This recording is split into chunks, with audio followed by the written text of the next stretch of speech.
he should be able to get you out there by 7:15. Right. So. Those election nights those are always hard to focus on the business. Well, I set it up where people should be able to bring their signs. I come late, whatever. Nice. Good. Okay. Excellent. Well, welcome everyone to the Thursday, February 5th meeting of the City Council Business and Community Affairs Committee.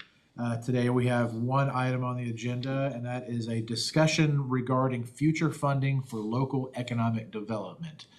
I do not know if we have a presentation from staff, but Mr. City Manager, I'll go and turn it over to you. Thank you. We've got some handouts, and in the world of economic development, there are many flavors that we recognize around Oklahoma, and primarily both metropolitan areas. And our in-house operation is primarily focused on retail attraction and retention, and that is through the efforts of Mrs. Sarah Kaplan. Sarah did share with me that years ago, back when she started, there were 2 persons in her office, and I thought, there was only one when I showed up in 2019, so I was not aware of how that may have happened. We also had a position in years past. A gentleman named Terry Floyd was here and served in the capacity of like a development services manager. And his primary focus was helping the development community make its way through development processes. And in 2019, 2020, of course, COVID in the middle of that, I can tell you that a lot of my day was spent putting out fires where conflict existed between our development community and staff. Yes. And the city council allowed us to spend a couple of dollars and take ourselves through kind of an inward-facing exercise to take a development project from concept all the way through permitting and ribbon cutting, with all of our development services employees kind of trapped in a room at the East Side Library for a week straight. And that exercise resulted in recognition that there were people who handed off paper from their desk to the next, but had really never had a conversation with the person they handed the paperwork to, and didn't really understand how all the puzzle pieces fit together. And Terry Floyd was part of the team that helped synchronize those gears. And I can tell you today, the conflict in that world of development, it's almost non-existent. Now when we have some, it's usually something weird and odd and out of the ordinary, and we spring into action and get it to resolve relatively quickly. So Mr. Floyd's position morphed into another position. This particular conversation on how might council consider an investment in economic development if it's different than the way it had been in years past through the Norman Economic Development Coalition and now the Cleveland County Economic Development Coalition. The city of Edmond has an internal body, and their job description is attached. And there is focus on infill opportunities, and of course that ability to generate projects that result in increases in funding to the general fund. Sarah Kaplan knows the lady who occupies this position in Edmond, and they chat regularly, and they orbit in similar circles. They'll both be at the International Convention of Shopping Centers down in Dallas here in a couple weeks.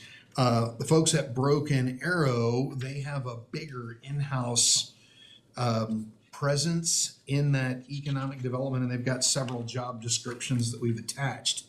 But as we thought about it, if council decides that their preference in the upcoming budget is to, and just for our newer council members haven't gone through the budget process yet, only the city council can add a position to our organizational chart. So if council says that's the direction we want to go, we would condition the upcoming budget to account for such a body, or two, depending on the flavor. If you kind of hung around that $125,000, $130,000 range.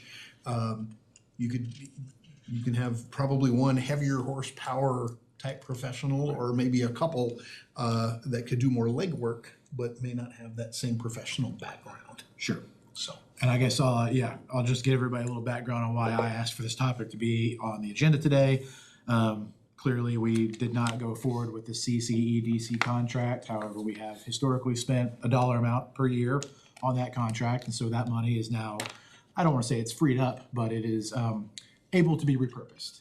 And so if we find an initiative or a body or two, a role that could be filled with those dollars, I think that's kind of the conversation today. And so just anybody that's listening, the fact that we did go forward with the CCEDC contract does not mean that we don't value economic development. So I think we're going to try to take a fresh look and approach to that concept, and that's kind of the background. So Councilman Graham. Yes, I like somebody, this is the Economic Development Director for Broken Arrow's job. Serves as the city ombudsman for development problems and works with multiple department directors when projects overlap departments. I really like that. That was very much like the Terry Floyd purpose. And then the other part is we have a land use plan where we know certain things can go. We have all of this infill opportunity. When we talk about the Gray Street properties turning over and thinking about commercial on the bottom, but knowing that off James Garner, they struggled to put commercial. It can be converted, but they struggled. And some of that was COVID, but here we are 5 years past, 6 years.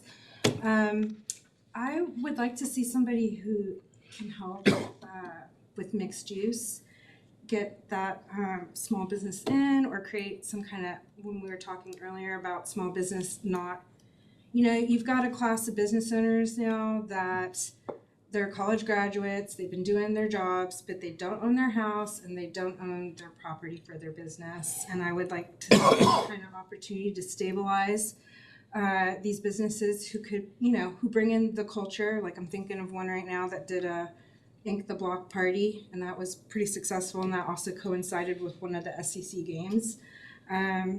So yeah, I see potential here, and I kind of like the idea of two bodies where it's like one could be in that construction, multi-department lane, and the other is like looking for opportunities, maybe in our land use area. So I can picture a lease-up agent who, one, has the inventory of all that mixed-use commercial space available, and two, the connectivity to the business community to just make that love connection. And also helping those develop.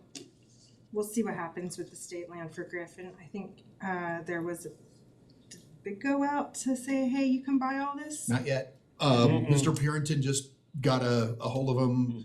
And just getting a return phone call is a big win. And they said it's not ready for sale yet, but please stand by. And they sent him a link that he can share with the development community as that for sale date approaches. You've been thinking about those opportunities that are coming and how to match make, as it were. I just see a lot of opportunity, especially, and I could see it being big enough where if somebody doesn't have like a construction or city department background, I mean, maybe that's like why two might be good. I don't know. Maybe there are development directors who have skills in both. That would be great Well, too. that's the way I envisioned this is that we weren't going to necessarily find the unicorn and hire them on day one. It's maybe it's one person for one role, and then we figure out we need another person for another role. I'm not trying to say we add a bunch of bodies to the workforce, but I think we kind of develop it over time. Two kind of things that I've thought as you guys were talking. Oklahoma City's got a person that they're called the development liaison. They do exactly what you say. They're kind of the person that pulls log jams out of the pipe. And so if there's a breakdown in communication between staff or the development community, they're kind of the go-between. But more important, Edmond, they hired a woman named Lena Dozier. I see you. Yep. I'll get you. That's Lena.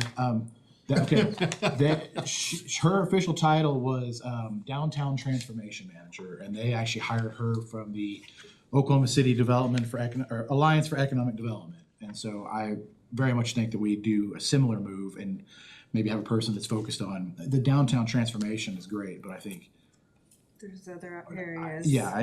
so all that to say, like, I don't envision this being one person, one silver bullet necessarily, but maybe Thinking about some of the other things we want in the future, like the equine facility and all that. And then I did see there was an intern position, and that's also great. I don't know if it would be the same cost as what Broken Arrow is paying, but why not have an intern from OU that this is what they're studying to do? Like, there's the academic and then there's the reality. right.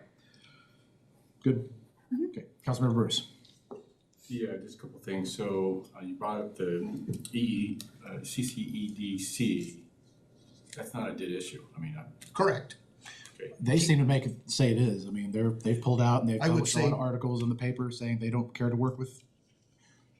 In- That's for another conversation. Yeah, in the current in the current fiscal year, we're halfway done. Yeah. Could such an agreement come back before council at council's request? Absolutely. I would hate to lose that seat at the table. I mean, it just doesn't make sense. The other thing you brought up, the Griffin area. I know anything that has changed from the Griffin area, but you guys are having a conversation there. I'm unaware of what changed.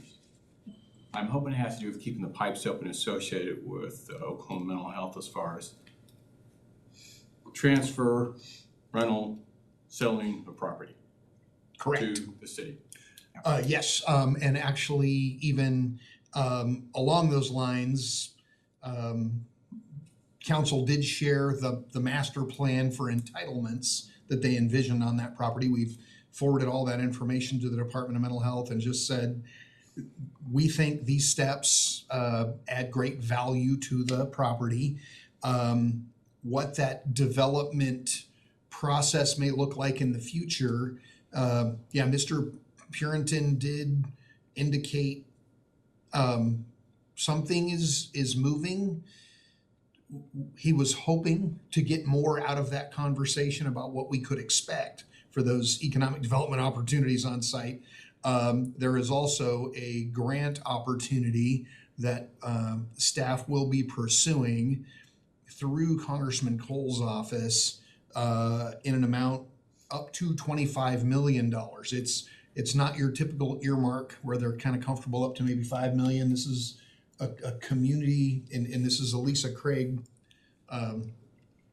space application. We prepared it last year with no understanding of what the timing was of the applications.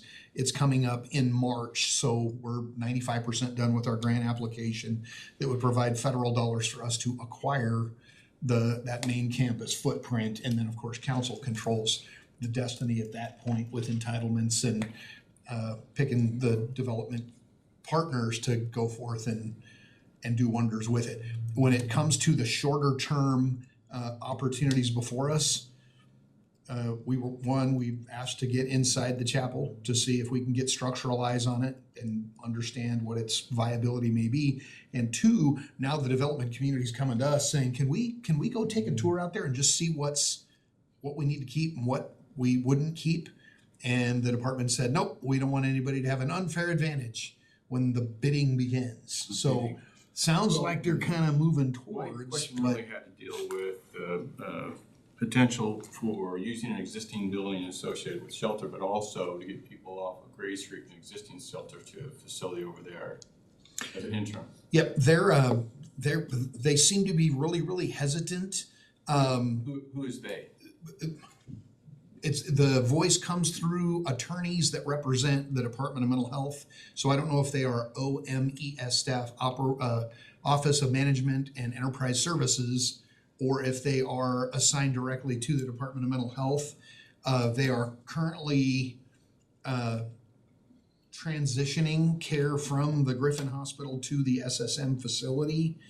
In their hesitation to engage with us in the conversation, all we can do is make assumptions as to what we think that means.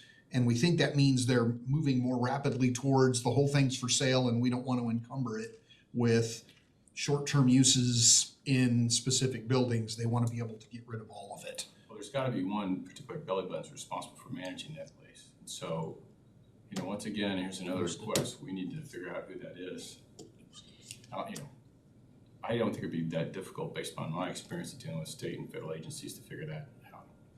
We had success in being able to negotiate the sale of that 3.2 acre triangle. And it was Mr. Purinton and an attorney on their side that seemed to be able to get the paper in front of the gentleman who had signing authority to make it happen. And Anthony has been unsuccessful in moving additional requests through that same channel. So that individual sign was probably a real estate current contracting officer, more likely for the state. It was So, approved by the board for the Department of Mental Health. So We they attended the board agendized meeting, and similar to how you all acted, it was the board that acted So on who the was it again? transaction. The Board of Mental Health. so was it their contracting binding authority that did that? No. So who signed the document? The board did? The whole board? The president of the board, as I recall, That's or interesting. chairperson, I should say. So does he speak for the agency on selling of, or transferring or use of real estate? It requires a vote of their board. Some of the property may be held in trust, some of it in Norman is not. And so that's another issue, a different board. With the state of Oklahoma, OMES manages the state-held property. But when we talk to them about who wants to sell it, we're talking to the Department of Mental Health, and when they're ready, they bring in OMES to assist. So it is a challenge, and we have been talking to them since 2014 about this. Wow. I mean, their procurement system must really be messed up as Oh, well. it's the most bureaucratic process I've ever witnessed. And I've got the voice of Brenda Hall over my shoulder here telling me that we are straying from the agenda. And so just want to bring us back to the topic of economic development. And Do you have any yeah, other your thoughts current on that? budget, I mean- yeah. No, it's just the outstanding request. And, you know, I would like to see that resolved before, you know, we put shovel on the ground for building a shelter. Our efforts are unwavering. We will continue to punch forward. Councilmember Gansberry. Yeah, to try to bring us back full circle here and everything like that. Just my opinion about the position or no position, and with this being a new implementation for us in this position, I would definitely favor a two-person approach. Kind of gives a built-in check and balance, where sadly, if we hired just the wrong fit for Norman and they were the only person and nobody was there to yes, no, check, balance what should be, shouldn't be, and stuff like that, it might go a lot further down the wrong side before we could get it back. Or if we kind of have two heads and maybe have, like, you know, Helen was saying and everything, maybe have one really strong industrial farming and one really, you know, in town kind of personalities.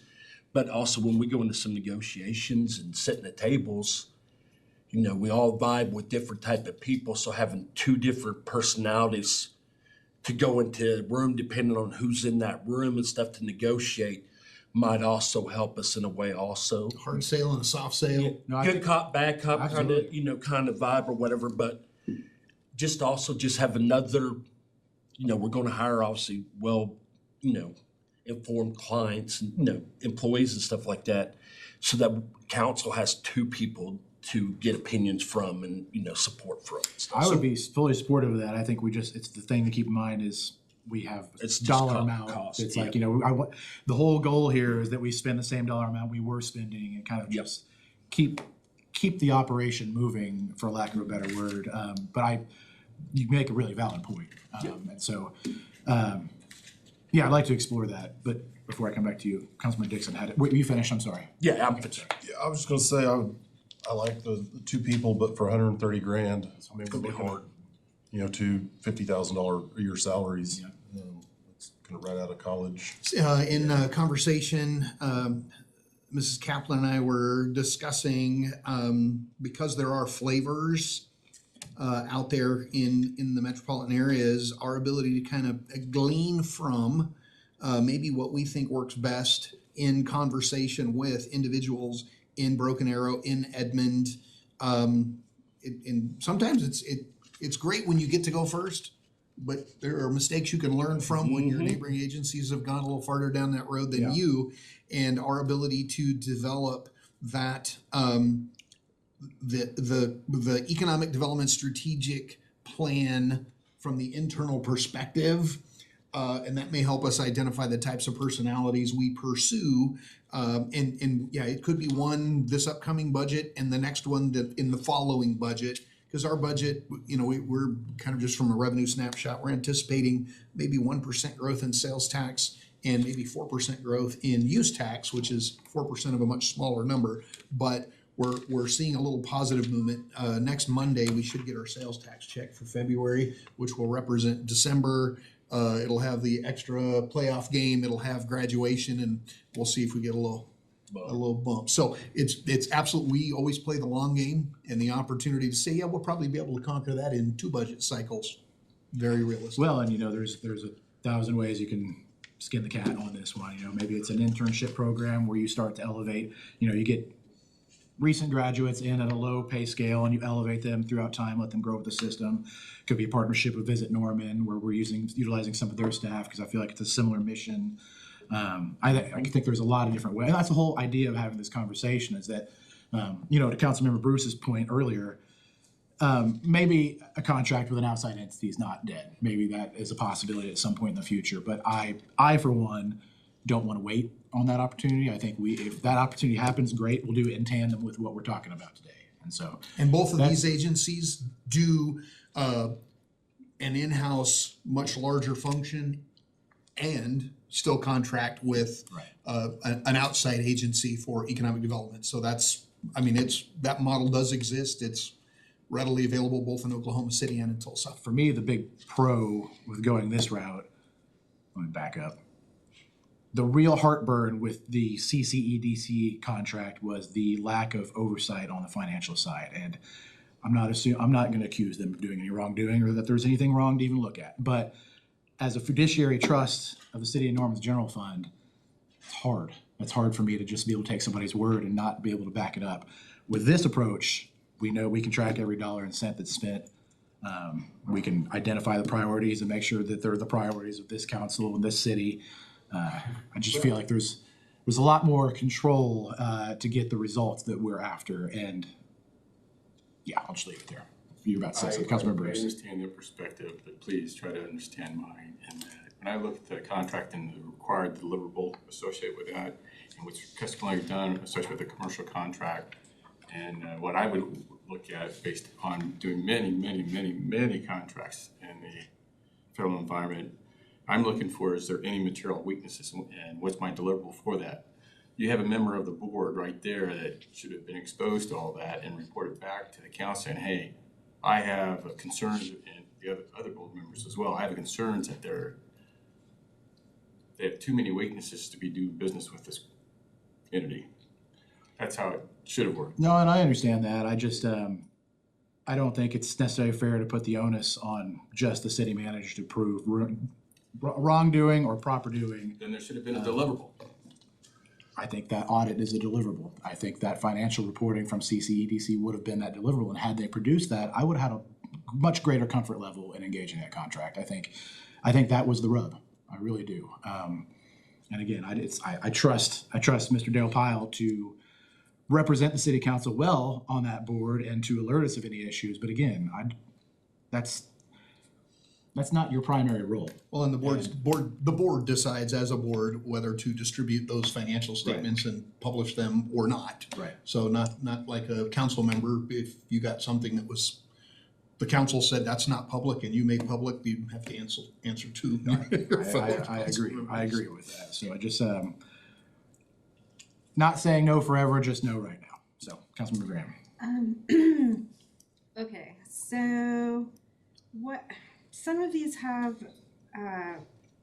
salaries-ish. How much do you think like one good position would be? And then we could do an intern for a little bit less. And that's still 2 bodies, and there's extra help, and this sounds like it would be under Sarah, Catherine? We Or- think that's probably to get real synergy from what Sarah focuses on and what could be focused on, that in Sarah's shop would be our one-stop shop for those development opportunities. So we think that makes the most sense. And depending on the level of skill and years of experience, could move that salary range up and down $20,000 Are depending we on. talking like anywhere from 90,000 to 120? You'd probably be okay in the 70,000 range Okay. to start off with, I would think. And then depending on who's attracted, there's a cap. Yep. And then there would be money left over for an intern stipend. And and of course, Sarah, she has a budget where she represents the city of Norman at the International Convention and Shopping Centers down in Dallas. And we have a booth set up, and we run into developers and retail businesses we've never heard of, but they've heard of us, and that's why we go in there and set the hook and start reeling them back into Norman. So a little bit of budget for those types of. And for me, it's activities. not primarily just retail and things like that, but it's, attracting somebody who wants to come to Norman and build a Wheeler district. Just we knowing were that- hitting up I just mean- affordable housing developers. Absolutely, all I those think guys down somebody there. wants to promote an ecotourism idea, somebody wants to, I think there's a lot of Yeah, low hanging fruit. Sorry to the cut you off. other part for me is, there's still opportunities for science and tech. I see at OU opportunities when they're trying to figure out how to get PFAS out of the environment, where if you were an industrious student with some skills and entrepreneurial mindset, you could develop the kind of testing for that, and then we wouldn't be sending that out to another state and paying for it. India is a great example of something like that. Yes. Yeah. So yeah, there's a variety of things that we could pursue for jobs and Even Chickasaw Sales Nation tax. Industries, when they find a Right. particular business that fits their model, to be able to hook them and reel them, you can do that in Norman. Wouldn't that be great? Right. And I Chickasaw totally Nation agree. Industries has a big footprint out there in the industrial park. but yeah, I also do want to strengthen the small businesses that should have that opportunity to grow and be stable. So however that could work with this position, whether they're working with the banking industry to be like, hey, we've got this, because we talk about doing the incremental development and having incubator spaces. There are business owners in downtown who, if their alleys were fixed, they would fix a building behind their main structure and do incubator spaces. And let's say, people fail, but people succeed and they're ready to take that next step. Where are they going and how will they be secure in the future? If they're going to make that investment. Even an opportunity that may add value that just popped into my mind based on Councilmember Grant's statement, that maybe some in-house expertise on what the Small Business Association has to offer and how to plug small businesses into the SBA world. And we don't make SBA loans, but banks in Norman do, and a person to help coordinate For that education. business growth into the SBA. And Yeah, education's key. I've asked Sarah to go to a business downtown and help them in whatever capacity she can help them. So absolutely. Do you recall what that, you said there was a second body in Sarah Kaplan's office before you arrived. Do you recall what that position was? Do not. Okay. I don't think that was Terry Floyd. Right, okay. do you know, Catherine? But I think it was Terry Floyd. Was it I think we added those positions at the same time. Yeah, Gotcha, okay. yeah, but Terry's job morphed over time. He worked with development, but then he helped with Norman Forward, and that really took him away more from the development side of things, and Well, this is a role that I think, you can probably find, more tasks than there are hours in the day Yeah, for this oh, no person. doubt. And so, it kind of goes back to what everybody said. More bodies is better. We just have to be mindful that we don't overstretch the budget and dig ourselves a hole that, we can't climb out of. But I do think it's a worthy endeavor. Councilman Gansberg. Just to kind of tag on with pay and, structure, stuff like that, and being able to afford what and everything. I would imagine that whoever we wanted as the lead role, in that position would probably require some kind of degree in something that matches what you're doing, and everything. So I I personally would like maybe a 70-30 split, like 70%, 30% of whatever the pot is, or a 60-40 split. I think the 70-30 allows for you to get a better quality person on one end, and also gives an intern a decent starting wage to help intern and kind of learn the process too on the back end. And they would get everything also.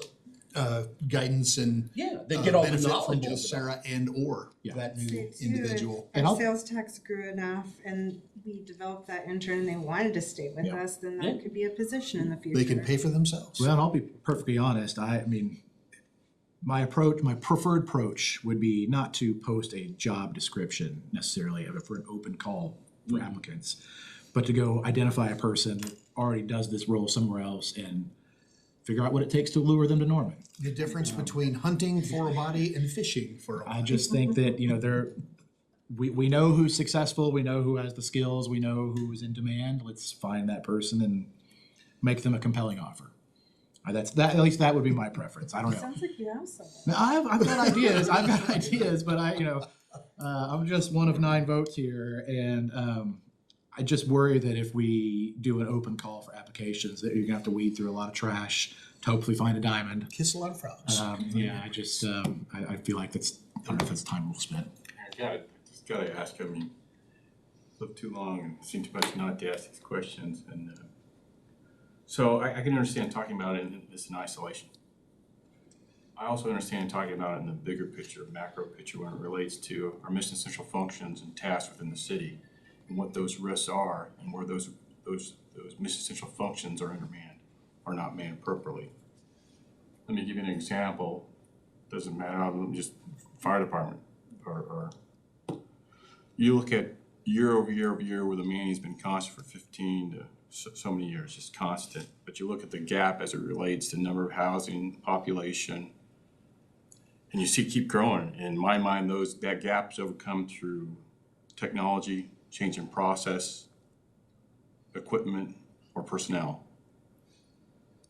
I'm not sure if that gap is really fully covered, and before we start thinking about, hey, we go ahead and do this, if it's an isolation discussion, it's fine, but it needs to be a group look in the aggregate. Hey, really, where are our risks? And where are the impacts, and what do we need to allocate where? Does that make sense? Based upon risk Absolutely. analysis. So I don't know where this sits in the queue as it relates to that risk analysis. Does that make sense? Yes. I guess we do that during the budget process. We will have a conversation and typically, in years past, every department, when they're submitting their budget stuff, they say, I need 3 more bodies and over time, we had a council member a few budget cycles ago say, well, you're proposing a budget that adds 3 bodies. How many bodies were requested? 107. So that's every department recognizes it, and of course, state law requires we submit a balanced budget. So we would love to satisfy that gap in every department, and the department heads all arm wrestle and recognize who is in the most desperate need to whose gap is on fire, I guess. And that's how that part comes back. Council always has the ability to say, and we want you to add this body. And it's up to us to make it work. So, and that can happen. Honestly, our budget document is fluid, and council can amend it anytime throughout the fiscal year, and has opportunities present themselves. Council has either provided an appropriation to accomplish a task or decided not to do a couple of things just to make sure we come in within budget parameters. Well, And I understand. Just let me just pull on this thread just a little bit. So like the ISO rating, if that's in jeopardy, you'd say, well, why would you not invest in that area to keep the risk, buy your risk up, you get more risk cap coverage, so you wouldn't be in danger associated with losing that ISO. So that's a resource allocation decision. I think, well, is it bodies? I don't think so. Is it equipment? I don't know. Yep, in those staffing conversations, and they take place exactly like that. There are gaps where a body or a piece of equipment or a software solution makes a significant impact on the gap. And in the world of public safety, and there has been conversation, and I think a conversation, we'll be bringing an agenda item to you, I think, on the next agenda that asks for an appropriation to, it takes the savings from the Emergency Operations and Communications Center project out of PSST and makes it available to both police and fire so they can scope Station 1, fire admin, police admin, where do they go? How big do they need to be? How much are they gonna cost when we build it? And what will the staffing look like when we get there? Because the decisions council makes related to those public safety gaps, to add a shift at Station 1, the busiest station in the metro, Station 1, downtown Norman, Oklahoma. To add a second engine company that's $1 million a year, and the truck that they'll drive is another $1 million. And they're just big giant bites to make the next step in that gap versus these gaps that hopefully do generate money. Absolutely. The public safety side, this can help you maybe pay for that gap It's a service. on the fire side. Eventually, Yep. when they're mature and they're full up round. So very relevant budget conversations underway, and council had discussed potentially a PSST 3 at some point in the not too distant future, and it's those facilities analysis that you'll see on the next agenda that'll help you make the decision as to if and when and what. Councilmember Blodgett, I think you had your hand up for a while. Yeah. I just was gonna say that I definitely, would support the, having an intern, cause I was just sitting here thinking as a former intern myself, how, you do your internship and then you move on, you have your job, your future, your career, whatever, and then another intern comes in. So I just for that reason alone, I think it's a great idea to have an intern, just because there would always be an intern, Right. And you're helping hopefully keeping those people in Norman. That's a great point. That actually is something Nagel hadn't even thought about, but you get them an opportunity to set their roots or get their tentacles plugged into the city, and hopefully they don't want to leave at that point. That's good. And Mr. Chair, as it relates to the budget for the current fiscal year, the $125,000 that has already been appropriated, there are a couple of economic development scenarios that we would recommend with those available dollars in the interim. The Regional Transit Authority will be recommending that we take groups of our elected officials to Salt Lake City to investigate, evaluate, and learn about their regional transit system, Love that. which we are told will look and operate very similar to what will be proposed here in Norman, Oklahoma City, and Edmond. And when they said, yeah, we'll need you guys to prepare for that, and I thought the economic development opportunities that would come from that, and at least those are dollars in your snug budget that would be available to check that box. Oh, and there's all sorts of federal grants available for transit-oriented development, and so unlock an Which is why entire we hired Shane. bucket. Absolutely. Councilmember Grant. Yeah, and this is probably something this person who would get hired would know. But is there an idea about how much sales tax is generated off a new restaurant versus a retail store? I guess it depends on size and price points. And then do we keep track of that as those come online, and keep track of the stores or restaurants that close? Das Boot was like health reasons and whatnot, so you can't account for everybody staying in business for a while, but. We do receive, I don't think they ship it to us, but we have access to sales tax data at the granular level. Staff, only a handful, have the ability to pull up an address or a company name and say that business generated X dollars per month, per quarter, and it can't be made public. What we can do are look at things in the aggregate. How much sales tax comes from the mall? If you can't drill it down to a particular retailer, if it's in aggregate, to an appropriate scale, Makes sense. we can share that. But staff does track, and so we can generically say a restaurant generates X dollars per square foot, and retail would generate X dollars per square foot. Probably that square foot depends on where it's located in the city. Pretty regionally, yes. Let's say you just do based on the average within a so many mile radius. Yep. And that keeps it high enough level where we don't get in trouble for sharing aid businesses. I guess I could always come back around and ask about businesses in Ward 4, like there's a restaurant that's coming, you know.